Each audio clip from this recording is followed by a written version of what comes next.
خون ٹیسٹ کرایا تو رپورٹ یہ آئی کہ یہ نارمل بخار ہے، عام بخار ہے، موسمی بخار ہے، یہ کورونا نہیں ہے۔ بہرحال آج بھی بیان کرنے کا پروگرام نہیں تھا۔ میرے ایک دوست ہے ایران میں، مولی حکمت اللہ سلمہ، ان کا فون آیا تھا، انہوں نے کہا کہ بیان آج مت کرو، میں نے کہا کروں گا آج بیان۔ ایک بڑے آدمی ہے کراچی میں، مولانا عبدالرؤف، ان کا فون آیا تھا کہ بیان کرنا ہو تو مختصر بیان کرو، میں نے کہا یہ بات ٹھیک ہے، مختصر بیان کروں گا، تفصیلی بیان نہیں کروں گا۔ اس لیے آج توحید کا مسئلہ اور توحید کے جو متعلقات ہیں ان کا مسئلہ تو پورا ہوا تھا۔ اللہ پر ایمان لاؤ اور اللہ کے احکام میں سے خاص طور پر عبادات میں سے نماز کا اہتمام کرو اور مالیات میں سے جو اللہ نے روزی دی ہے اس میں سے خرچ کرو۔ اس کے بعد پھر رسالت کا مسئلہ ہے۔ فرمایا کہ جو مسلمان مڈل کلاس کے مسلمان، درمیانی قسم کے مسلمان وہ ہے کہ جو اس وحی پر بھی ایمان لاتے ہیں جو آپ کی طرف اتاری گئی ہے، اور ان وحیوں پر بھی ایمان لاتے ہیں جو آپ سے پہلے انبیاء پر اتاری گئی ہے، سب پر ایمان لاتے ہیں۔ یہ رسالت کا مسئلہ ہے۔ رسالت کا حاصل یہی ہے، رسول اللہ کے درمیان میں اور بندوں کے درمیان میں واسطہ ہوتا ہے، اور اللہ تعالیٰ اپنے احکام فرشتوں کے ذریعے سے رسول پر نازل فرماتے ہیں، پھر رسول اس کو دوسروں تک پہنچاتا ہے۔ یہاں ایک سوال ہے، وہ یہ ہے کہ رسالت نبی پاک صلی اللہ علیہ وسلم پر جو دین نازل ہوا، جو قرآن نازل ہوا، جو علوم نازل ہوئے، اس پر ایمان لانا تو ضروری ہے، لیکن حضور سے پہلے جو انبیاء گزرے ان پر ایمان لانا کیوں ضروری ہے؟ اس کا جواب یہ ہے کہ یہ سب ہدایتیں ایک ہی سرچشمے سے آئی ہوئی ہیں، بس کسی ایک پر ایمان لانا اور دوسروں پر ایمان نہ لانا یہ تو کیسے صحیح ہو سکتا ہے؟ اس لیے تمام انبیاء پر، تمام انبیاء کی کتابوں پر جو ان کے اوپر نازل ہوئی ہے، سب پر ایمان لانا ضروری ہے۔ اس کی میں مثال دوں، لیکن عمل کرنا ہے جس نبی کا پیریڈ چل رہا ہے، دور چل رہا ہے، اس پر جو شریعت نازل ہوئی وہی نازل ہوئی، اسی پر عمل کرنا ہے۔ گزشتہ انبیاء پر جو وحیاں نازل ہوئی اس پر ایمان تو لانا ہے، مگر ان کی وحیوں پر عمل نہیں کرنا۔ ان کی وحی میں اور موجودہ نبی کی وحی میں اگر موافقت ہو جائے تو کوئی بات ہی نہیں، اور دیکھی بات ہے موجودہ نبی پر ایمان لانا کہو یا گزشتہ نبی پر ایمان لانا کہو، اور اگر مخالفت ہو جائے، مثلا پچھلے انبیاء پر 2-3 نمازیں فرض تھی، ہماری شریعت میں 5 نمازیں فرض ہو گئی، لہذا اب ہمیں عمل اپنی شریعت پر کرنا ہے، پچھلی شریعتوں پر عمل کرنے سے نجات نہیں ہوگی۔ یہاں سوال یہ ہے کہ جب تمام انبیاء پر جو ہدایات آئی ہے، جو وحیاں نازل ہوئی، وہ ایک ہی سرچشمے سے آئی ہیں، اللہ کے یہاں سے وہ سب ہدایتیں آئی ہیں، تو پھر کسی بھی نبی پر عمل کر لیتا ہے کیا حرج ہے؟ وہ اللہ کے احکام پر عمل کرنا کہلائے گا۔ اس کا جواب یہ ہے کہ اس کو اللہ کے احکام پر عمل کرنا نہیں کہیں گے، بلکہ جس جو نبی کا دور شروع ہوا ہے اور جس کا پیریڈ شروع ہوا ہے اس کے احکام پر ہی عمل کرنے سے نجات ہوگی۔ میں اس کی مثال دوں، مدرسوں میں گھنٹے ہوتے ہیں اور ہر گھنٹے کا استاد ہوتا ہے، بس چوتھے گھنٹے میں جو استاد کا سبق ہے اب اسی سے پڑھنا ہے، اس سے پہلا دوسرا تیسرے گھنٹے میں جو اسباق تھے وہ اساتذہ تھے، وہ بھی اساتذہ تھے، اور ہمارے بھی اساتذہ تھے یا ادارے کے اساتذہ تھے، ان کا احترام بھی کرنا ہے کیونکہ وہ بھی ادارے کے اساتذہ ہیں۔ لیکن جب چوتھا گھنٹہ شروع ہوا تو اب 3 گھنٹے کے اساتذہ کا زمانہ ختم ہو گیا، اب جس استاد کا زمانہ شروع ہوا ہے اسی سے پڑھنا ضروری ہے۔ یہ ایک مثال ہے۔ دوسری مثال تمہیں، ہندوستان میں 200 مرتبہ 200 سال تک انگریزوں نے حکومت کی۔ انگریزوں نے جب حکومت کی تھی تو انگریزوں کے دور میں بھی پارلیمنٹ تھی، اور پارلیمنٹ میں قوانین بنتے تھے اور بنتے تھے، نافذ ہوتے تھے، پھر وہ دوبارہ دوسرا قانون بنتا تھا، نافذ ہوتا تھا۔ آج بھی پارلیمنٹ میں یہ سب ہوتا رہتا ہے۔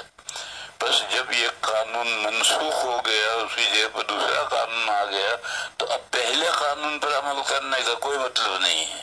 اگر کوئی کہے کہ یہ بھی تو پارلیمنٹ کا قانون ہے، وضعی قانون ہے، اور کہ یہ بھی تو ہندوستان کے پارلیمنٹ کا قانون ہے، مگر اب جب وہ منسوخ ہو گیا تب اس پر عمل نہیں کرنا، مگر اسے ماننا ہے۔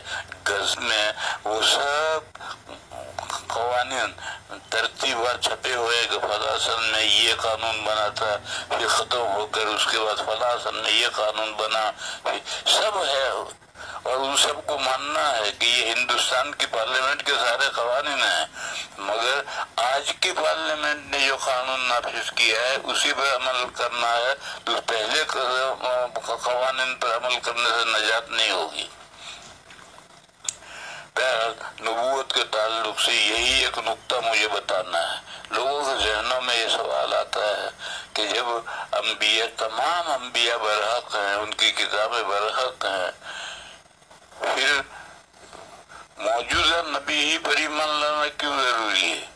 اس کی وجہ میں نے سمجھائی کہ سب ایک سرچشمے سے ہدایتیں آئی ہیں، سب اللہ کے بھیجے ہوئے رسول تھے، مگر سب کے زبانیں مختلف تھے، لہذا جس کا جب زمانہ تھا اس وقت اس نبی کی ہدایت پر عمل تھا۔ اب آخری پیغمبر تشریف لائے ہیں، اب آپ کے بعد کوئی پیغمبر آنے والے نہیں ہیں، اور آخری پیغمبر کیوں آئے ہیں؟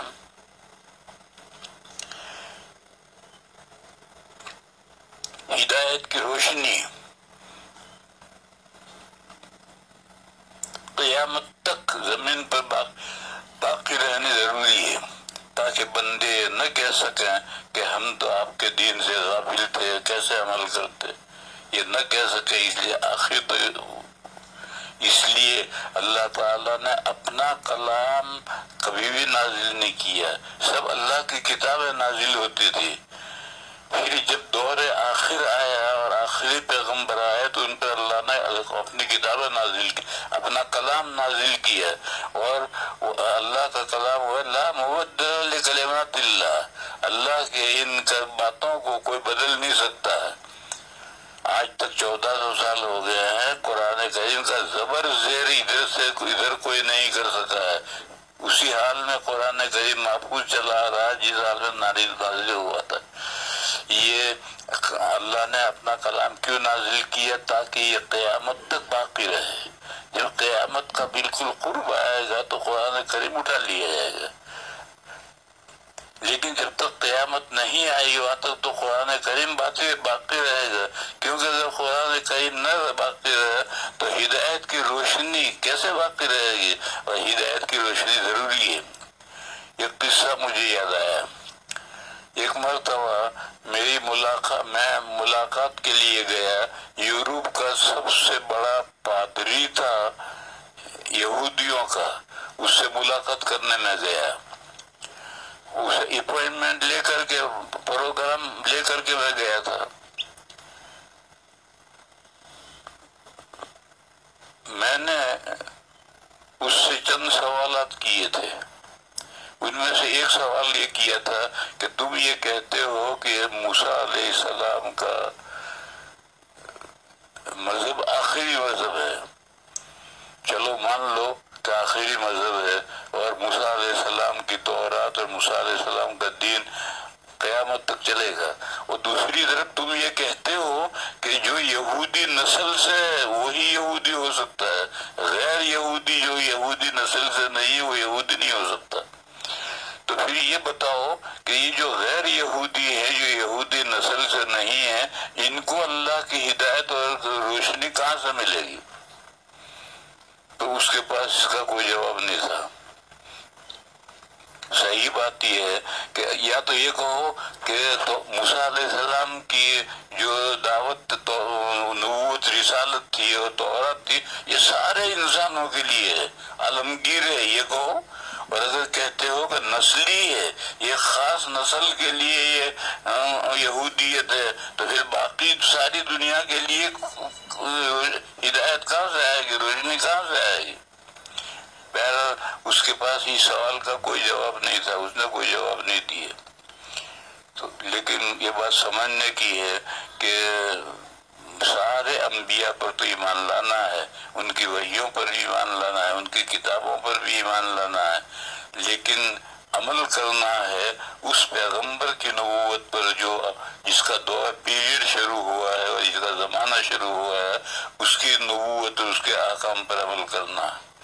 اس لیے یہ کہا کہ والذین یؤمنون بما انزل الیک وما انزل من قبلک، مڈل کلاس کے مسلمان ہوئے ہیں جو اس وحی پر ایمان رکھتے ہیں جو آپ پر نازل ہوئی ہے، اور اس وحی پر بھی نازل ہوتی ہے جو اللہ نے آپ سے پہلے نازل کی ہے مختلف انبیاء پر، ان سب پر ایمان لاتے ہیں۔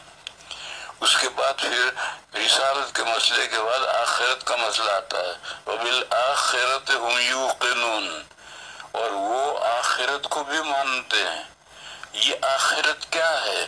یہ لمبا مضمون ہے، اس لیے میں اس مضمون کو آج نہیں شروع کر رہا، آج ہمت نہیں ہے۔ آج نماز تراویح میں بیٹھ کر کے پڑھی، اور تراویح پڑھنے کے بعد پھر دست ہو گئے اور بری طرح سے دست ہو گئے، کپڑے بھی خراب ہو گئے، اس لیے آج میں اس مضمون کو شروع نہیں کر رہا۔ کل دوستوں نے جو کچھ کہا تھا وہ ٹھیک کہا تھا، لیکن میں نے بات کھول کر بتا دی تاکہ میں آپ حضرات کی دعا کا بھی مستحق بنوں۔ آپ حضرات دعا دیں گے تبھی تو میری گاڑی چلے گی، ایسے کیسے چلے گی؟ اب اس کے بعد میں سوال شروع کرتا ہوں۔ ایک دبئی سے فون آیا ہے کہ آپ نے ایک دن کہا تھا کہ چند گناہ ہیں، ان گناہوں سے جو بچے گا، ان گناہوں سے بچنا ضروری ہے، اور وہ گناہ ہیں 7۔ وہ 7 گناہ میں نے کہا تھا کبھی میں نہیں بیان کر رہا، پھر بیان کروں گا۔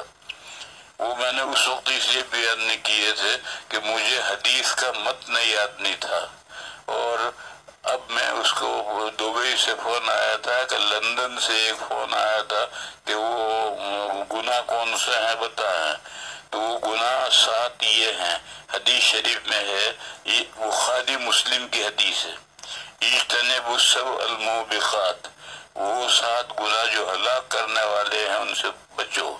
صحابہ نے پوچھا کہ یا رسول اللہ وہ 7 گناہ کیا ہے؟ تو حضور نے فرمایا کہ پہلا گناہ ہے الشرک باللہ، اللہ کے ساتھ شریک ٹھہرانا، یہ تو سب سے بڑا گناہ ہے، اس گناہ کے ساتھ تو کوئی مغفرت کا سوال ہی نہیں پیدا ہوتا۔ پھر اس کے بعد میں ہے سحر، جادو کرنا یا کروانا، دونوں اس میں آتے ہیں۔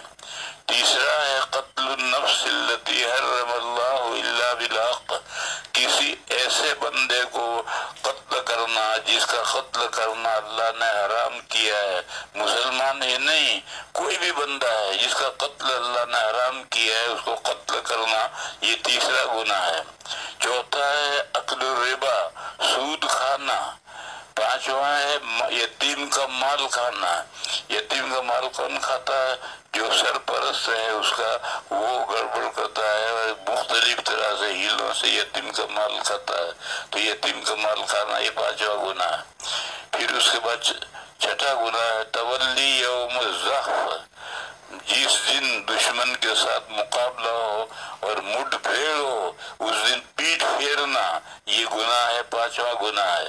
اور آخری گناہ ہے 7واں، وہ پاک دامن ہوتے جو مومن ہیں اور گناہ سے غافل ہیں، یعنی زنا کا ان کے مندر تصور میں بھی زنا نہیں آتا، ان پر زنا کی تہمت لگانا، ایسی عورتوں پر زنا کی تہمت لگانا، یہ 7واں گناہ ہے۔ پہلا گناہ ہے شرک باللہ، دوسرا گناہ ہے سحر، تیسرا گناہ ہے کسی بھی بھی شخص کو جس کا قتل اللہ نے جائز نہیں کیا، قتل کرنا حرام کیا ہے، اس کو قتل کرنا، مسلمان ہو یا غیر مسلمان ہو، اس کی کوئی تخصیص نہیں ہے، جس کا قتل حرام ہے اس کو قتل کرنا۔ سود کھانا یعنی لینا اور دینا بھی اسی درجے کا گناہ ہے، کیونکہ جب کوئی دے گا جب کوئی لے کر کھائے گا، لہذا سود لینا اور دینا ایک درجے کے گناہ ہے۔ اور یتیم کا مال کھانا یہ عام طور پر جو ولی ہے سرپرست ہے وہ کھائے گا، دوسرا تو کھائے گا تو یہ سرپرست اس کا سر پھوڑے گا، لیکن دوسرا بھی کھا سکتا ہے، لہذا یتیم کا مال کوئی بھی کھائے یہ گناہ ہے۔